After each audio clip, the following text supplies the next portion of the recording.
सीता हरण तात जनी कहूँ पिता संजय, जो राम तो कुल सहित कहे दसानन आए। ये पंक्ति आप सुना होगा, ये पंक्ति आप सुना होगा। भारत के सभी लोग, दुनिया के सभी लोग सुने होइएगा। जब सीता जी का हरण हुआ था तो जटायु को रावण ने मार दिया, तलवार से काट दिया था। भगवान राम ने गिद्ध का श्राद्ध करके कहा, हे गिद्धराज, मेरे पिता से यह बात नहीं कहिएगा, मैं आपकी बहू की रक्षा नहीं कर सकूँगा। लेकिन रावण को यह बात कह दीजिएगा, अगर मैं राम होऊंगा तो तुम्हें कुल समेत नाश कर दूंगा। आज जो पश्चिम बंगाल में संदेह खाली में जो हुआ, ये बहुत अच्छा हुआ। हम इससे बहुत खुश हैं। जिस प्रकार से नूह में खाली हुआ पूरा का पूरा, नूह में पूरा का पूरा खाली हो गया, और हल्द्वानी में पूरा का पूरा खाली हो रहा है। कोई छूट नहीं जाएगा, कोई नहीं छूटेगा। अब पश्चिम बंगाल भी खाली हो जाएगा, पश्चिम बंगाल भी खाली हो जाएगा। हमें बहुत मज़ा आएगा। ये तेलंगाना के एगो मुख्यमंत्री थे ना, तेलंगाना के मुख्यमंत्री प्रधानमंत्री बनने वाले थे ना, मुख्यमंत्री भी चला गया, प्रधानमंत्री तो नहीं बन पाए। तेलंगाना में इसके पहले मुख्यमंत्री थे ना, वही प्रधानमंत्री के उम्मीदवार थे। ममता बनर्जी भी प्रधानमंत्री को उम्मीदवार है, प्रधानमंत्री को उम्मीदवार है, और वे भी मुख्यमंत्री भी चला जाएगा। और ये जो तांडव, हिंसा का तांडव जो खेला हो गई, ये सब खेला निकल जाएगा इनका हर्ष वही होगा जो अम्मा का हुआ था, जो जयललिता जी का हुआ था। इनका हर्ष भी वही होगा जो अम्मा का हुआ था, जो जयललिता जी का हुआ था। हम तो बहुत खुश हैं। एक सीता का अपहरण हुआ, हमारे माँ का सीता का अपहरण हुआ, तो रावण का खानदान भी तो नाश हुआ। सीता जी का अपहरण हुआ,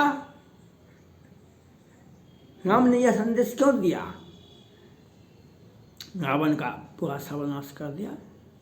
इसलिए दिया कि आगे युग युग में जब जब ये तांडव करेगा रावण, जब तांडव करेगा रावण, उसी प्रकार से मिटाना पड़ेगा। जिस प्रकार से राम ने मिटाया रावण को, जिस प्रकार से राम ने मिटाया रावण को, हमको यह सीखना पड़ेगा। भारत के प्रधानमंत्री में वो ताकत है जो ये मुट्ठी भर लोग, ममता बनर्जी, और बिहार में भी महागठबंधन था, जातिगत जनगणना इसीलिए करवाए थे, जाति करवाने के लिए। हिंदुओं के साथ जाति का नाम, दूसरा नाम है जातिगत जनगणना। ये भी बिहार में ये CPI, CPM, माले और ये जदयू, ये लोग भी उसी प्रकार से तांडव करते हैं, सत्ता का दुरुपयोग करते हैं। राम विमुखिया हाल तुम्हारा, रहा न कुल में रोवनहारा। सत्ता में बैठे बैठे अगर अनैतिकता और ये हत्या का जो सहारा लेते हैं, कौरव का नाश कैसे हुआ था याद नहीं है, कौरव का नाश कैसे हुआ था याद नहीं है, रावण का नाश कैसे हुआ था याद नहीं है। ममता बनर्जी से मैं यह बता देना चाहता हूँ, आप रोक करके दिखा दीजिए। जिस प्रकार से हमने नूह को खाली करवाया, जिस प्रकार से हमने हल्द्वानी को खाली करवाया, उस प्रकार से पश्चिम बंगाल को खाली करा लिया जाएगा, पश्चिम बंगाल को खाली करवा लिया जाएगा। और आप कुछ नहीं कर सकेगा, आप कुछ नहीं कर सकेगा। आप में कोई ताकत नहीं है, जिसे प्रचंड बहुमत है लोकसभा में, वैसे आप चुनौती नहीं दे सकते हैं। आप चुनौती नहीं दे, कैसे कैसे चुनाव जीते हैं विधानसभा में, ये दुनिया को मालूम है। कोई आपको ये ये बांग्लादेश के मुट्ठी भर लोगों को आपने बसाया है और उसी के बल पर आप तांडव रचवा रहे हैं 5 साल से। कल अमेरिका के महिला मीडिया ने बहुत अच्छा से बताया। अब ये लोग मांग करेंगे मुस्लिम राष्ट्र बनाओ। जैसे फारूक अब्दुल्ला ने है जम्मू कश्मीर में, वो भी कहते तो हमको जम्मू कश्मीर का प्रधानमंत्री बना दीजिए, आप पाकिस्तान से बात करो, ये कहते थे। आज जिस प्रकार से कल परसों में जम्मू कश्मीर में जितने भी रोहिंग्या मुसलमान बसे हुए थे सबको खाली करा लिया जाएगा और सबको केंद्र सरकार की जिम्मेवारी बनती है। एक एक व्यक्ति को जो पाकिस्तान से, बांग्लादेश से, मणिपुर से,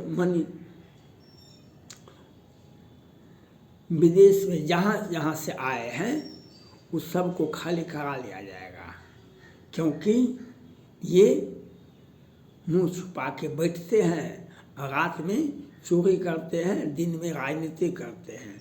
आज पश्चिम बंगाल में जो हमारे हिंदू महिलाओं, ये आदिवासी महिलाओं के साथ जो किया है वह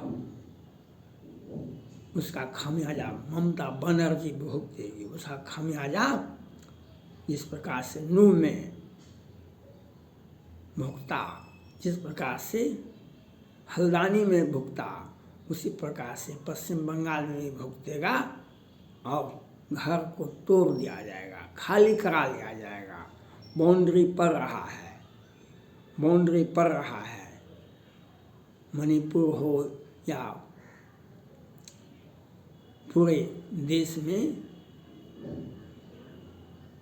बाउंड्री पड़ने देते हैं। बाउंड्री पड़ने के बाद एक एक करके पश्चिम बंगाल के लोगों को कान पकड़ पकड़ के बाहर कर दिया जाएगा। जो हमारे माँ बहनों के साथ जो जाति किया है, जो आदिवासी महिलाओं के साथ जो जाति किया है, जो विधानसभा चुनाव के बाद 5 लाख लोगों को पता है, हिंदुओं को पता है क्या था, ममता बनर्जी को चुनौती है। आप में क्या ताकत है वह देख लिया जाएगा। आप में क्या ताकत है, मोदी जी का सीना 56 इंच का है और आपका कितने सांसद हैं, आपका कितना % बहुमत मिला था विधानसभा में। आप तो उसी जो आदिवासी महिलाओं के साथ जो जाति किया उसी के वोट के सहारे, इतिहास उठा के देख लीजिए, जो कांग्रेस पार्टी भी यही करती थी, समाजवादी पार्टी भी उत्तर प्रदेश में यही करती थी, बिहार में भी राजद यही करता, माइक समीकरण था। कहाँ गया सरकार, किसी का भी सरकार नहीं होता। गलत फहमी में ममता बनर्जी आप हैं, आपको रहना है।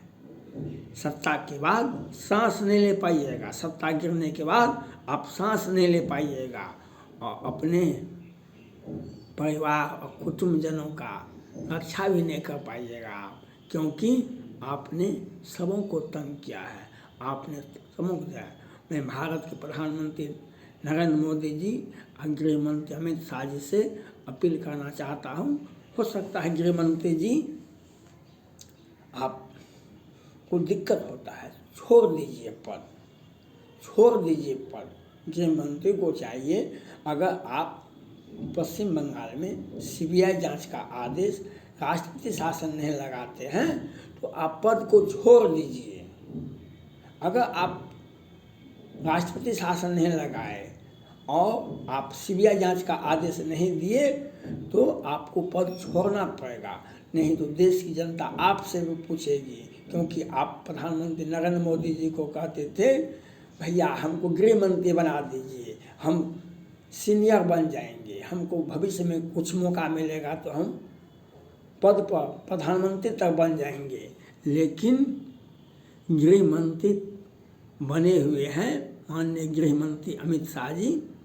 अब आपको राष्ट्रीय शासन लगाना पड़ेगा। आपको पश्चिम बंगाल में आपको CBI जांच, NIA जांच, ED जांच, पूरा का पूरा टीम भेजना पड़ेगा और एक एक रोहिंग्या मुसलमान, बांग्लादेशी मुसलमानों को खाली करवाना पड़ेगा, नहीं तो जनता लोकसभा चुनाव में ये आदिवासी नहीं है, ये मूल भारतवासी हैं।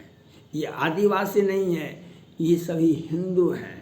और हिंदू आपको पूछेगा पूरे भारत में आपने हमारे माँ बहनों के साथ जो जाति क्या उसके साथ आपने क्या किया, ये पूछेगा, पूछेंगे, हम पूछेंगे आपको। गृह मंत्री अमित शाह जी, आप बहुत शौक से भैया भैया कह करके आपने प्रधानमंत्री से गृह मंत्री का पद लिया, लेकिन आपको राष्ट्रपति शासन लगाने में क्या और आपको ताकत नहीं है, पद छोड़ दीजिए, दूसरा विभाग ले लीजिए। भैया आपके साथ है ये है तो आप दूसरा पद ले लीजिए, गृह मंत्री का पद छोड़िए या सीबीआई जांच, ईडी जांच, एनआईए जांच और राष्ट्रपति शासन लगाइए। आपके पास में कोई विकल्प नहीं है, आपके पास में कोई विकल्प नहीं है। वहाँ पर राष्ट्रपति शासन, ममता बनर्जी की गिरफ्तारी होनी चाहिए, ममता बनर्जी की गिरफ्तारी होनी चाहिए। वह जिसने यह काम किया है उससे इस प्रकार से आपने मणिपुर में कहा था कपार में गोली मारो ये उग्रवादियों को, उसी प्रकार से आपको पश्चिम बंगाल में जाके कहना पड़ेगा जो इनको कपार में गोली मारो, इनके सर में गोली मारो, आपको ये बोलना पड़ेगा। आपको जिसने हमारे माँ बहनों के साथ, जो हमारे आदिवासी महिलाओं के साथ जो जाति क्या, उसे गोली से उड़ाने का आदेश देना होगा, उसे गोली मारने का आदेश देना होगा। और ये ममता बनर्जी के सहारे जो हमारे आदिवासी महिलाओं के साथ जाते क्या, उन्हें बधाई हम देते हैं। हमारा ज़मीनमा खाली हो जाएगा, हमारा कलकत्ता का ज़मीन पूरा पश्चिम बंगाल में जो बसे हुए हैं वह खाली होगा। जैसे नूह खाली हुआ, जैसे हल्द्वानी खाली हुआ, उसी प्रकार से खाली हो जाएगा। और आप वही हर्ष होगा, दे दे राम दिला दे राम देने वाले सीताराम। आपको वह गाना गाना पड़ेगा। और आपको इस जन्म में क्या, जो यहाँ वहाँ भटकते हैं उसे भीख मांगने के सिवा और कोई रास्ता नहीं बचता है। जो यहाँ वहाँ भटकते हैं, जो नूह में जिनका घर तोड़ दिया गया, वो क्या करते होंगे, क्या करते होंगे। जो हल्द्वानी में जिनका घर तोड़ दिया गया, वो कहाँ पर है, क्या करते होंगे, भीखे न मांगते होंगे। आज कतर में, दुबई में, ईरान में, इराक में, सीरिया में यही लोग जाते हैं वहाँ भीख मांगने के लिए। क्योंकि आप किसी के देश को तबाह, किसी का राज्य में जाकर बस जाएंगे और 20 बच्चे पैदा करेंगे और रात के अंधेरे में डकैती, दिन के उजाले में राजनीति करेंगे। वहाँ की राज्य सरकार के साथ मिल करके यह सोचना पड़ेगा हमें तो फायदा हुआ। एक सीता का अपहरण हुआ, रावण का पूरा खानदान नाश हुआ। एक सीता का अपहरण हुआ, रावण का पूरा खानदान नाश हुआ। और आज हमारे आदिवासी महिलाओं के साथ जो जाति हुई, हम पूरे पश्चिम बंगाल को खाली करवा लेंगे, हम खाली करवा लेंगे। देश की जनता प्रधानमंत्री से पूछेगी लोकसभा में, आप आदिवासी महिलाओं को पहले न्याय दीजिए तब हमसे वोट मांगिए, पहले आदिवासी महिलाओं को न्याय दीजिए तब हमसे वोट मांगिए। थैंक्स।